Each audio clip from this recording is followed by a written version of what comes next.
Yo, how's it going on guys? It's TrueKiller back with another video. Now in today's video, I'm going to show you guys the best settings for Season 5 after the new update 1.24. With that being said, let's get right into these settings.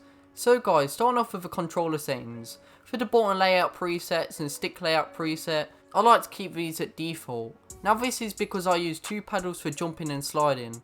But if you don't, I'd recommend you guys using something like tactical because it will help you out with movement and especially drop shotting. Moving over to a Deadzone, I like to keep this at 0.07. Then for my sensitivity, now this does come down to preference. I like to play 15-15, but I suggest that you guys find a sensitivity that you're comfortable with, that's not too fast for you or too slow. Moving over to the ADS sensitivity multiplier for low and high, I keep these both at 0.75 and I wouldn't recommend changing these. Then for controller vibration, this is a massive one. If you have this enabled, I'd definitely disable it. It will take a few games to get used to, but it's definitely worth it because you will be more accurate and hit more shots. Moving over to the movement tab.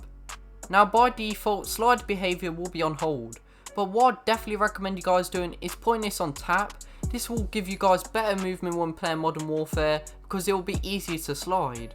Now guys, moving over to a general tab. For brightness, I like to keep this around 58. I wouldn't recommend going any higher, but if you do want your game to be brighter, then what I recommend you guys doing is using the exact same Colourblind settings that I'm using because the game will be much brighter and colourful.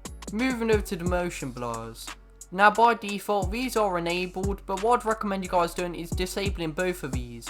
I like to keep these disabled because having them enabled is pretty distracting because there is a blur when there's a moving object. Moving over to the HUD section. Now for minimap shape. By default this will be round, but what I did around a month ago is put this on square. Now I did this because there is more minimap coverage when using a square minimap, so I definitely recommend you guys doing that. And that's kind of it for a general tab. Let's move over to the best audio settings in Modern Warfare.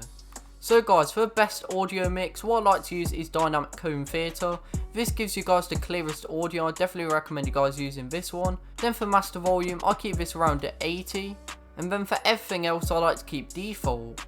So guys, that's kind of it for the best controller settings in Modern Warfare in Season 5 after the new update 1.24. Hope you guys enjoyed today's video. If you did, slap a like on the video, drop a comment down below. With that being said, if you're new to my channel and want to stay up to date with best class helps and tips and tricks in Modern Warfare, click that subscribe button with post notifications on because I do post daily Modern Warfare content. With that being said, I'll see you in the next one. You've been watching TrueKiller.